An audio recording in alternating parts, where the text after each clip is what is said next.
I'm reading Romans 12, 9 through 13. Love must be sincere. Hate what is evil, cling to what is good. Be devoted to one another in love. Honor one another above yourselves. Never be lacking in zeal, but keep your spiritual fervor serving the Lord. Be joyful in hope, patient in affliction, faithful in prayer. Share with the Lord's people who are in need. Practice hospitality.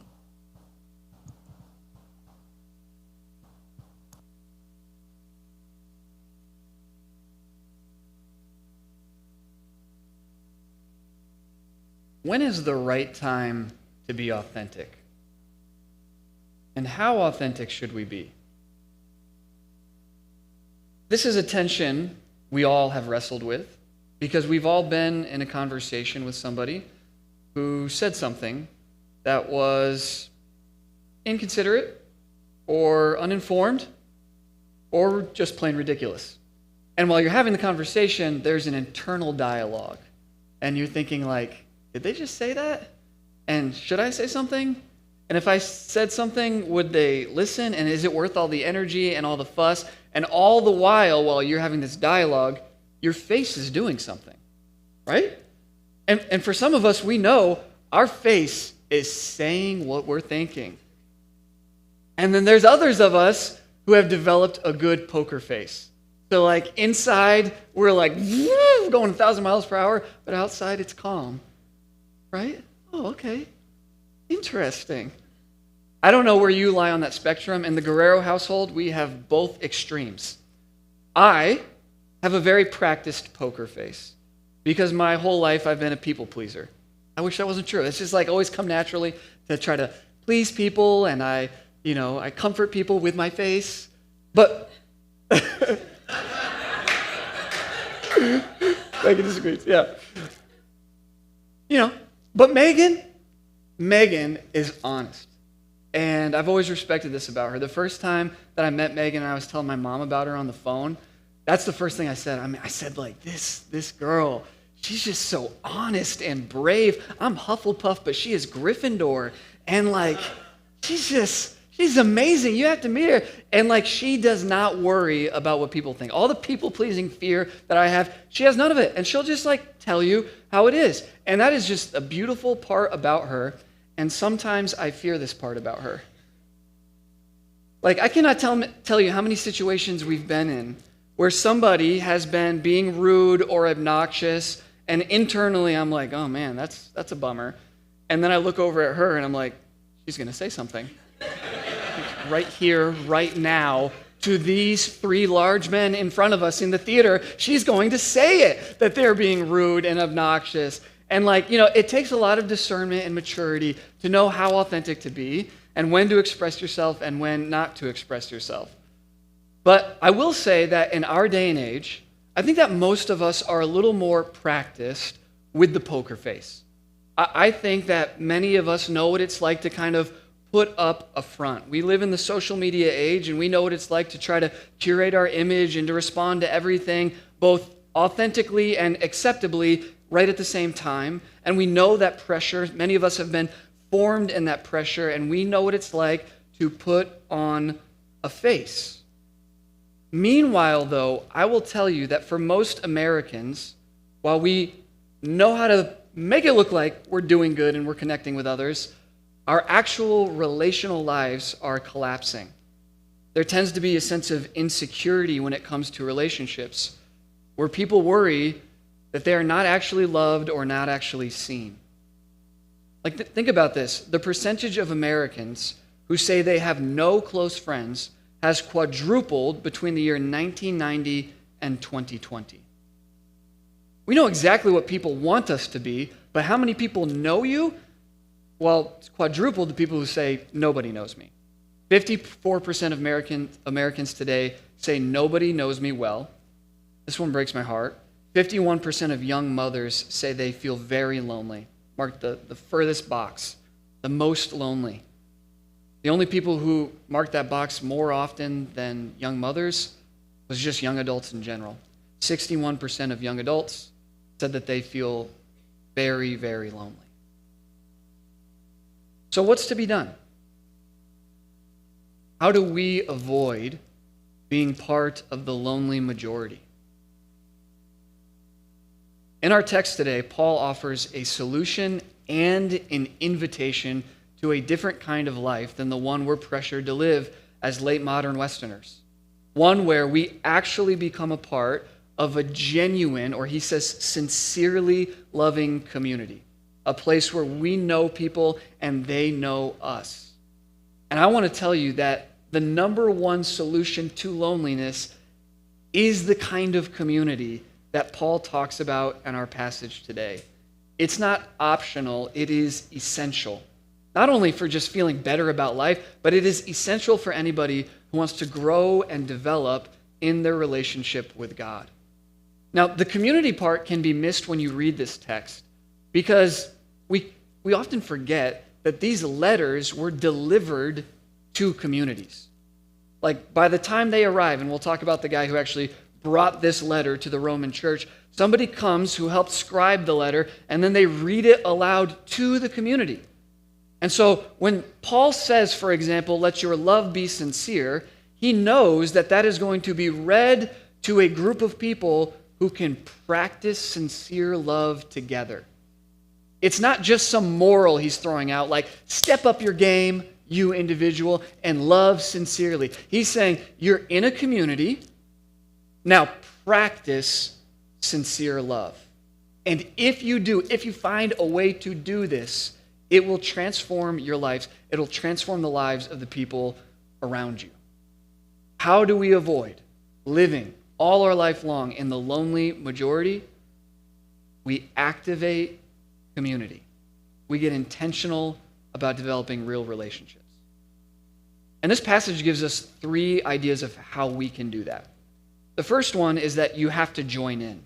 If you want to activate community, you've actually got to join in with a community. Something interesting about that line, love sincerely. In the original language, it was actually a theater term that Paul uses there. And if you translate it directly, it's more like love and take off your mask. The love sincerely part, in fact, if you read it in the NLT, it says, don't pretend, love sincerely. And it's this idea that, like, instead of putting on a show, instead of putting on a charade, take off your mask and love those around you. Now, in the first century, Greek theater was always done with masks. So, like, you might have grown up, if you did any theater classes like me, any theater nerds in the house? None. Good to know. I'm going to adjust the rest of this message. It's all theater themed. It's already baked in, so we're just going to have to work with it. But yeah, so I took a theater class in high school, and in the Greek part, when we did our Greek unit, we started by making masks. It was like, hey, if you're doing Greek theater, you've got to put on a mask. So Paul says, he uses that language and says, put down your mask and really love those around you. Here's what's interesting to think, though. If you had gone to a show in ancient Greece and you had loved the performance, you know, like you're like, man, this actor is killing it. I love the way they're doing this role.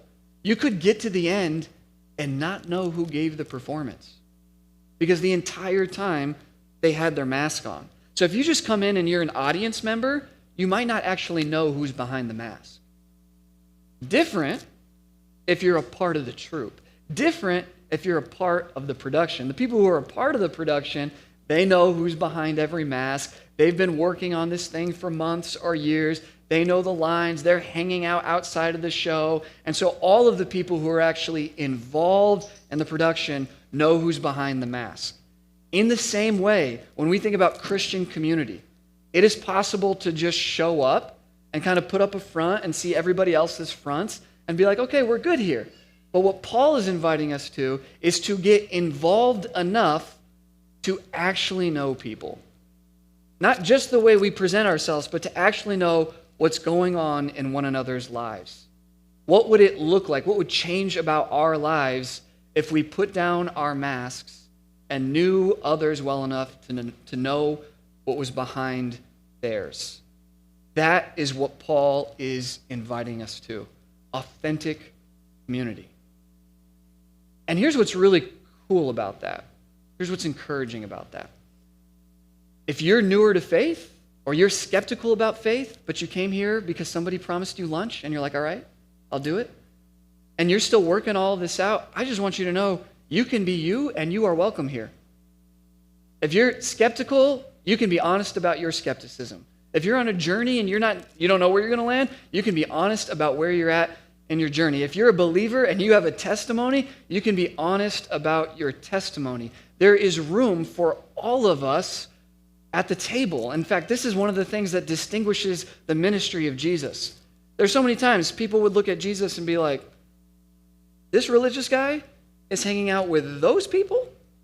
He's meeting them at their house? He's inviting them into his house? Or the house that he's borrowing? And it's like, what is he doing? Well, Jesus opens the table for anyone to come in.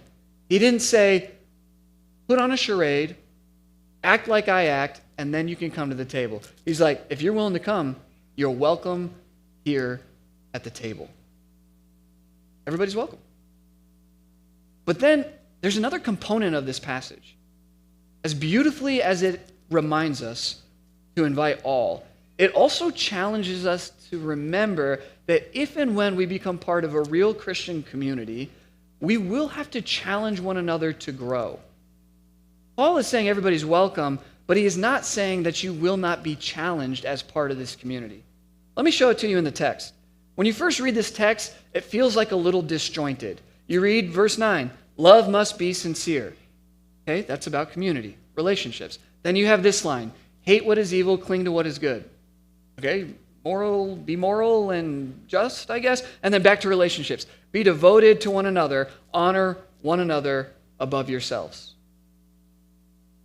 It can feel like he's made a sandwich here. That the bread is relationships, and then randomly in the middle, he's talking about being moral and loving the right things.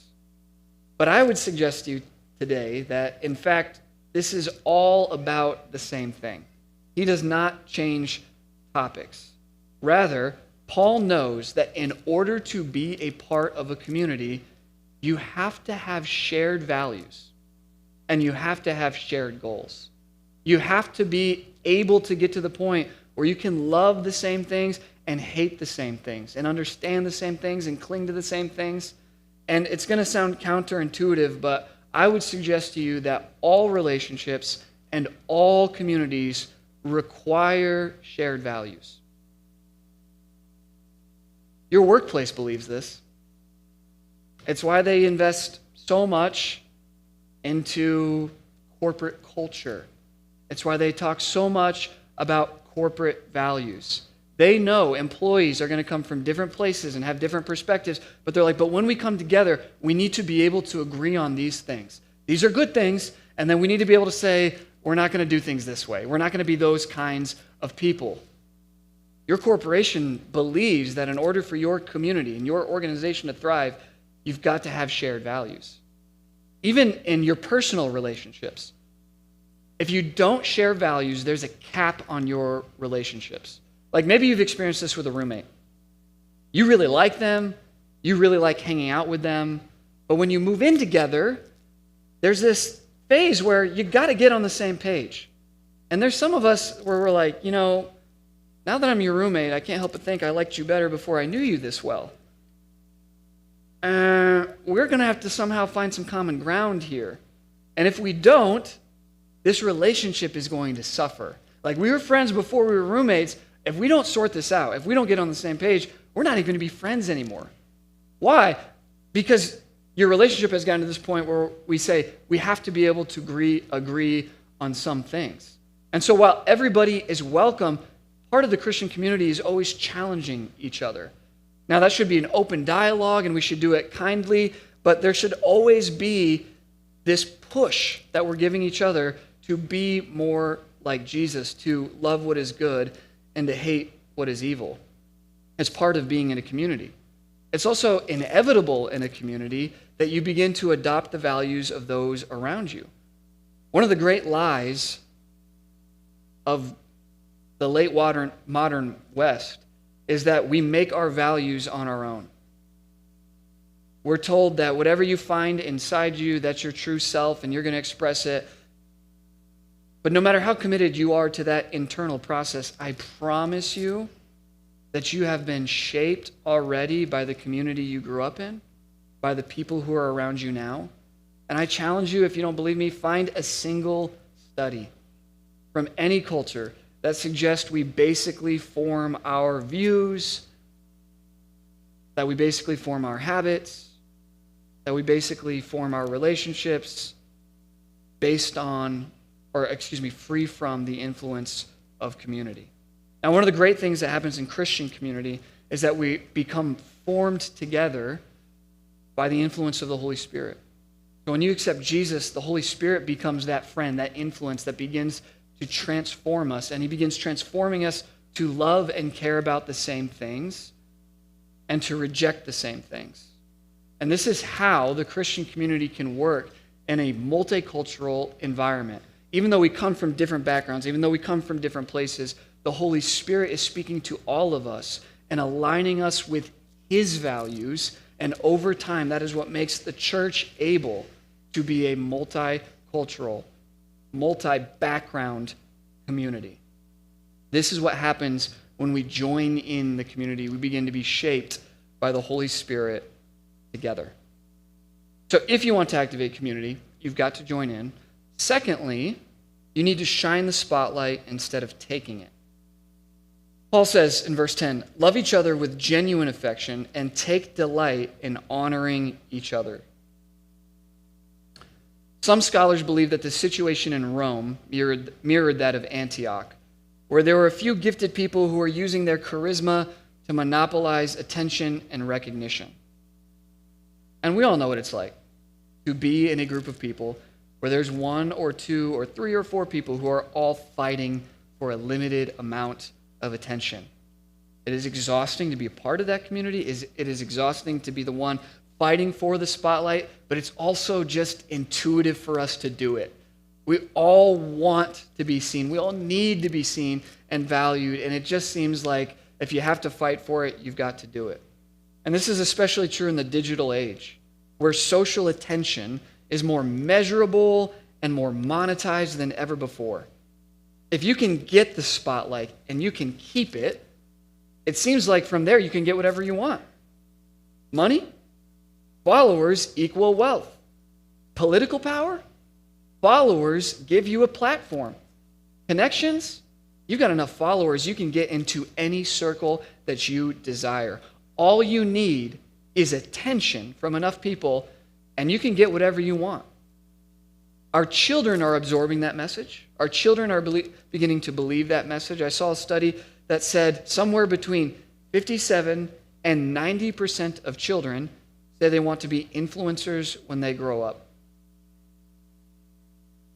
And the age where they start beginning researching how to capture and monetize the spotlight is getting younger and younger and younger. There are 8 and 9-year-olds that can school you on how to monetize your platform. They know that the spotlight is where you have to be if you want to get what you want. And they know that other people are competing with them for that attention. It is more natural for us. We are more conditioned than ever to try and take the spotlight. But Paul challenges the church to share it. And he uses this phrase, honor each other, which at the very least means valuing others enough to give them attention. At the very least, it means devoting our time and energy not just to get things for ourselves, but to give things towards others. Like imagine a stage maybe 10 times the size of this one, and imagine somehow that only one of the spotlights is working. And there's lots of people that have prepared for the show, and they all want to get a part, and they all want to get their head in the spotlight, and they all want their moment. But what if instead of fighting for the spotlight, somebody in the troupe said, you know what? I can angle something and I can shine the spotlight on you. And imagine that every person in this show is working to make sure that all of the stage is seen. If I have the spotlight, I'm going to use it to shine it on somebody else until everyone is visible, until everyone is honored. That's the idea that Paul is giving us here, a community where everyone is determined to see and value others. I think the best example of this actually comes from Paul as he's writing this letter. You get to the end of the letter in chapter 16, and there's this little line that goes over our heads, but it goes like this, verse 22, I, Tertius, the one writing this letter for Paul, send my greetings to, as one who follows the Lord. That might not seem like much to us now, but in the Roman world, the lowly scribes, hired to take notes as the brilliant Roman citizens talked, were completely unseen servants. Even this guy's name, Tertius, you know what it means? Third child. This is how they did in Rome. The first kid was going to have responsibility. They were going to get an inheritance. They were going to carry things on. The second kid might have to step in. By the time you get to the third, fourth, fifth, this guy's not even seen in his own family, and he's doing a task which would have made him completely anonymous. But not to Paul. Paul sees Tertius as his brother. And in a moment that must have shocked him as he was scribing, Paul at one point gets to the end of saying all the things that he needs to say and says to him, hey man, you've got to greet them too. You've got to let them know the work that you've done. This letter would not exist without you. You are the man. Thank you for all that you've done. Let them know you wrote it. And Andy Crouch says of this moment in the book of Acts, it was a transformation in personhood playing itself out around Roman tables. The Roman Empire didn't care about people like him, but when the gospel started working within the Roman Empire, the people who were unseen became seen. Now, I don't know if Paul realized that he was writing the most consequential letter in all of history, but I would bet you almost anything that even if he knew how important this letter was, he would want Tertius to get some of the credit. He would want to shine the spotlight on his brother because he sees him. And it's not just lip service. He's been working with this guy. He sees this guy and he's like, I'm grateful for you, man. God has a calling for you. When you get to Rome and you deliver this message, let them know that I'm vouching for you, that I believe in you. I want to be part of a church like that. I want to be part of a community like that, where we're fighting not to take the spotlight, but to shine it, where we're determined to call out each other's gifts and talents, to call out what God is doing in one another. I want us to be the most encouraging place in the world. Have you ever been somewhere where it was awkwardly critical? We've probably been in too many spots like that, where it gets awkward as somebody criticizes somebody and you're like, do you realize they can hear? Or I just heard them criticize you, and it's just awkward to be around all the criticism. I want us to be awkwardly encouraging, to just say it when we believe in the people around us, to call out the callings that we see in their life. I don't know about you, but I can say for me personally, I wouldn't be doing many of the things I'm doing today unless somebody had looked me in the eyes and said, you can do this. I see you. I believe in you. God's got a call on your life. Step into it, and I will be there to be your biggest fan. Let us be a community full of biggest fans. Now, I do want to say something, though, because there's maybe some of us who have had a church experience where we're like, yeah, I want to be a part of a community where everybody's seen, but sometimes I feel like the one who's forgotten. Maybe you've been in a situation where you've been snubbed at church. It's bound to happen.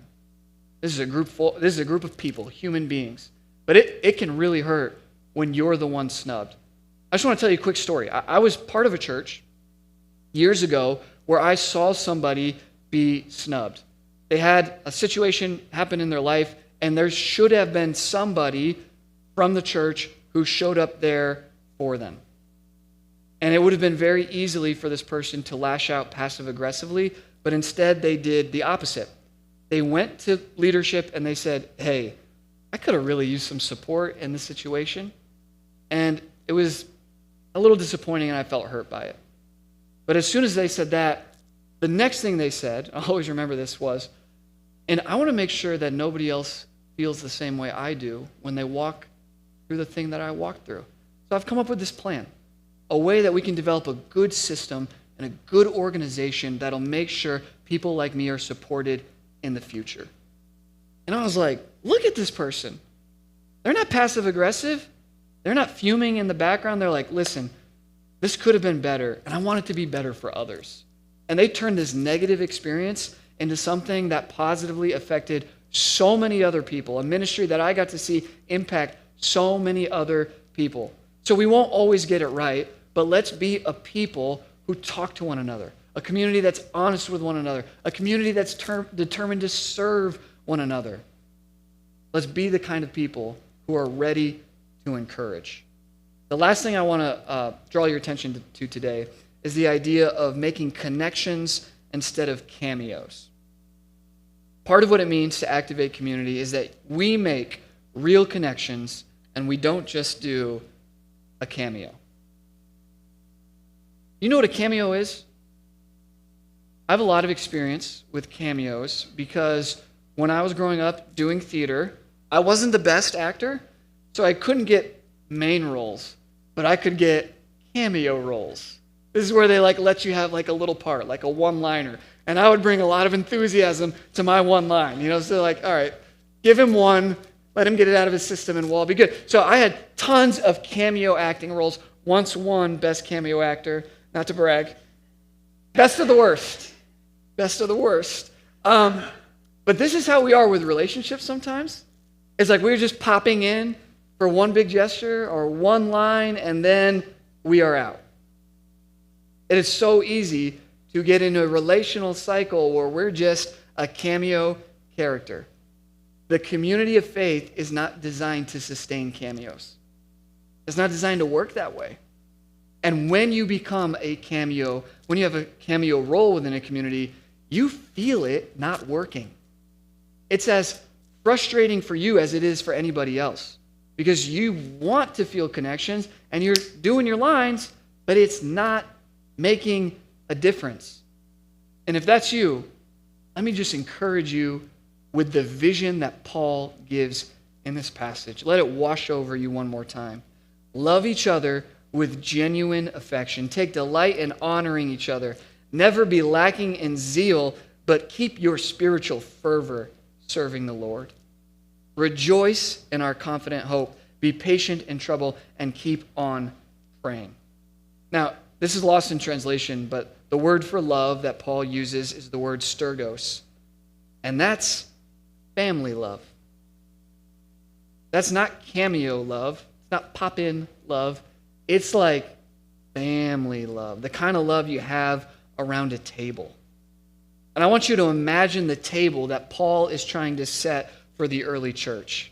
A table where affection is being shared, where every person is being honored, where there is zeal for the things of the Lord, where we're stoking the embers of hope in one another's souls, where we're patiently bearing each other's needs as we pray for each other, where we're believing with each other for even greater things.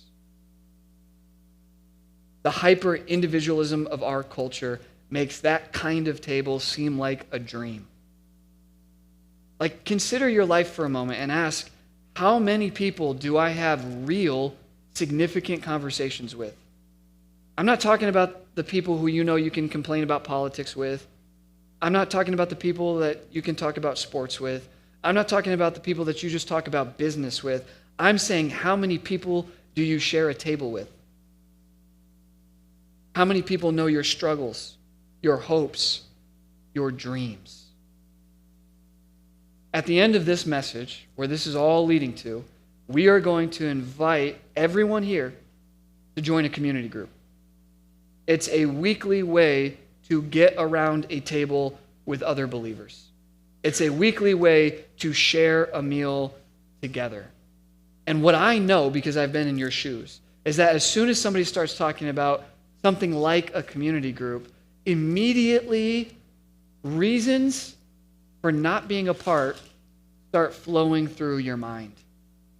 It is so easy to think of reasons why we cannot become a part of something like a community group, something that's meeting weekly, something that's so demanding. I've been where you are. And I just want to affirm your thoughts and say whatever reasons you have that tell you joining a community would be difficult are valid.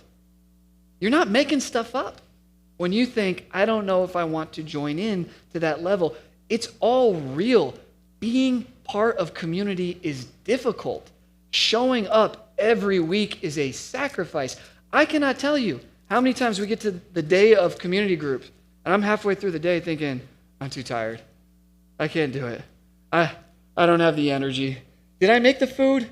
What was I supposed to make? I'm calling Megan, panicked. Yeah, you forgot. Okay, and so then the kids, they didn't sleep last night. Now I'm going to keep them up late tonight. It's okay. We got to. And sometimes the only thing that makes me show up is the commitment that I've made, which is why you've got to commit if you actually want to experience community.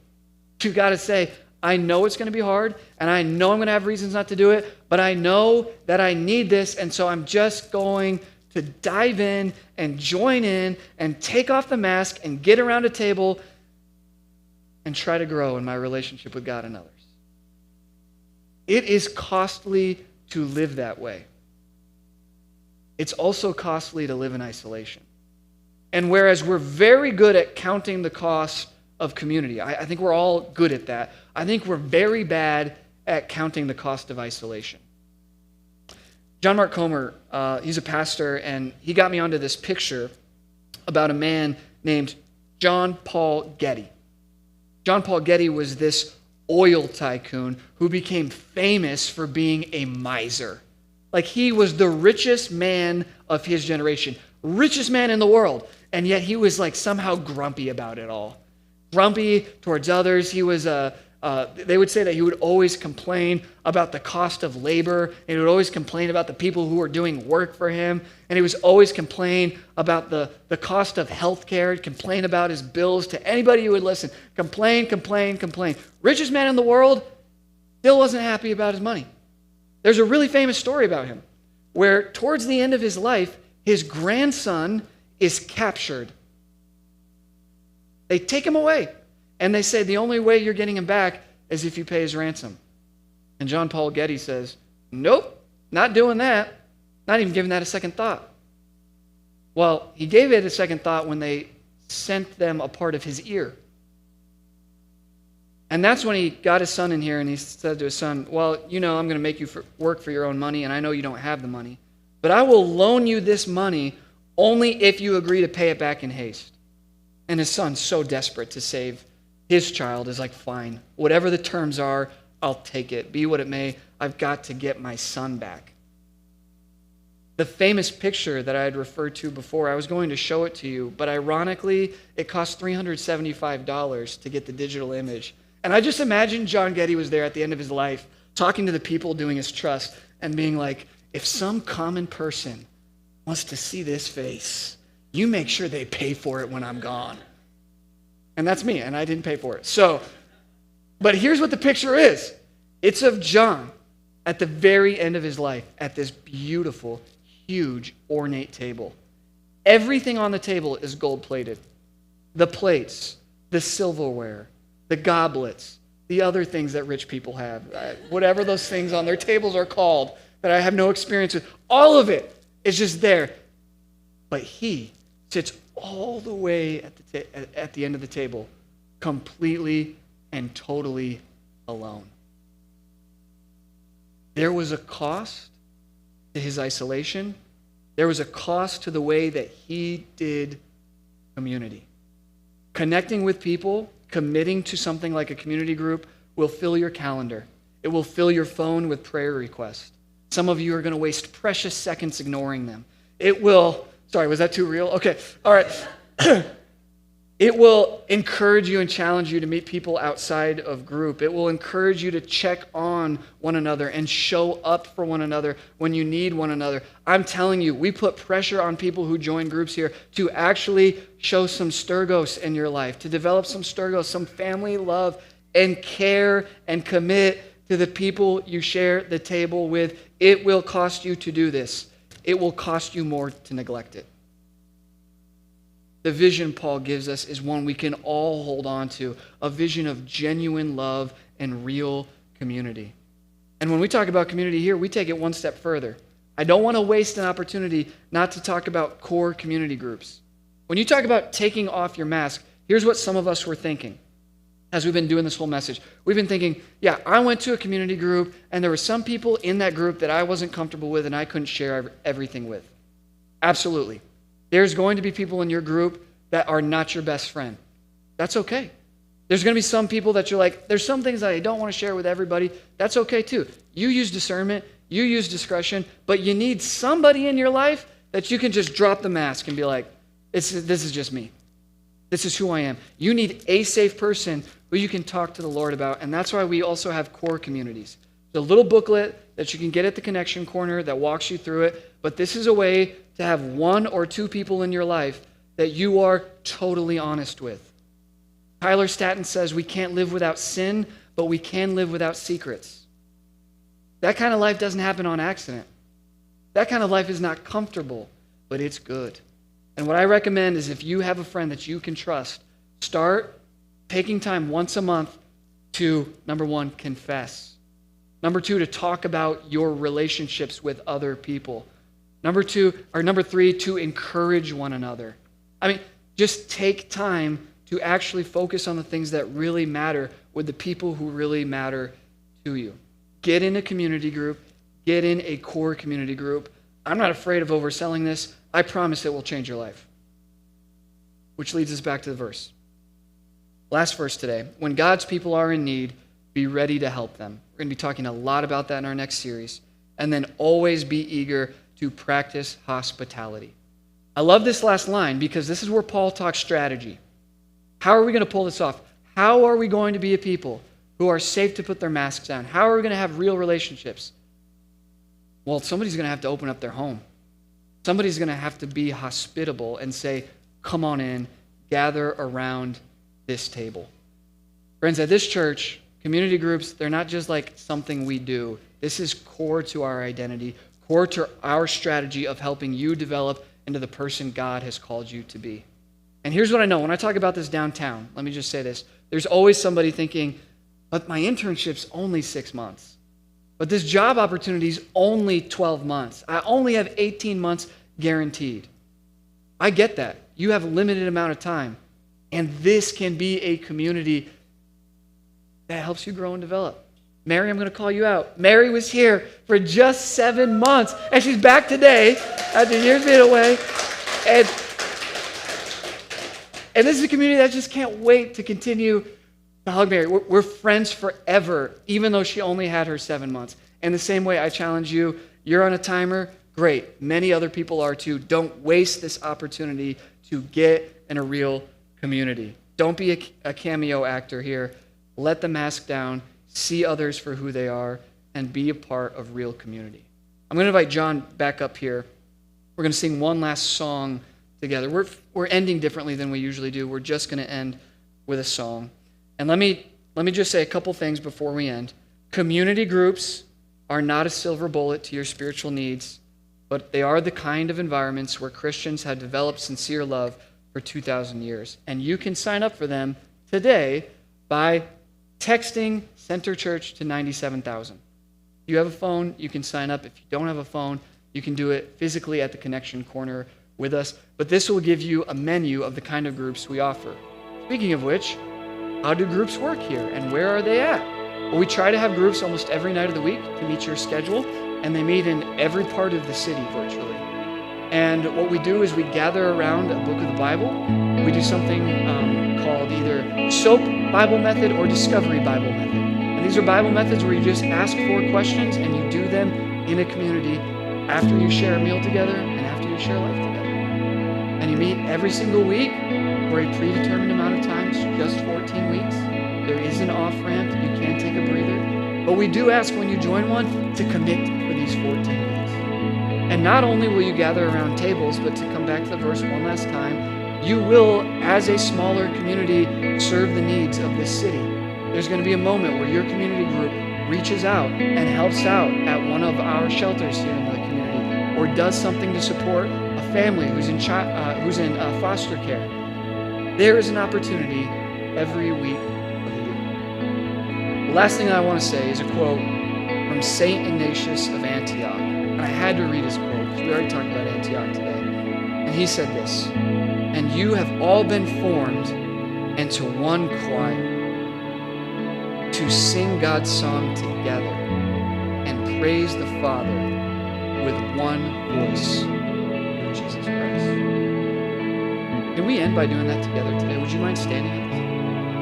And can we sing once more with one voice the praises of our Heavenly Father? Amazing grace, how sweet the sound that saved a wretch like me.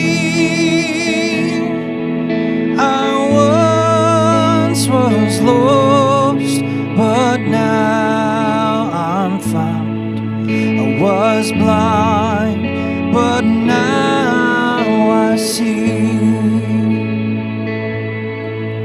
'Twas grace that taught my heart to fear, and grace my fears relieved.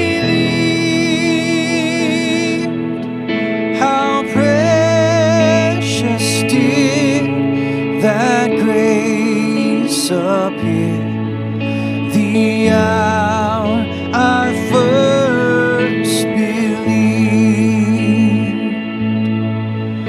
When we've been there 10,000 years, bright shining as the sun, we've no less days to sing God's praise than when we first begun. Amazing grace, how sweet the sound that saved a wretch like me. I once was lost, but now I'm found. Was blind, but now I see. God, I thank you so much for who you are. I thank you for the way that you love us, and I thank you for your amazing grace. Grace that has captured us from all kinds of different places and is bringing us together, that we might be informed by your character, that we might be informed by your goodness, that we might be a people who live out your kingdom on earth as it is in heaven. And God, I pray that you would use us this week as a community to support one another, to encourage one another, and to love sincerely. And God, I pray for all of those who are not a part of our community, who are living in this city and who are experiencing loneliness. I pray for those whose hearts are heavy with it. And God, I ask that you would empower us to start practicing the kind of community that they need. And that we would be a people who are constantly exercising hospitality, welcoming people in, that they might experience your goodness for their good. And it's in your name, Jesus, that we pray. We say, amen. Friends, thank you so much for being here today. As a reminder, if you want to talk to Nathan, he'll be over here at this table. If you're newer here, we'd love to get to know you at the Connection Corner, and we will be back next week, same time, same place.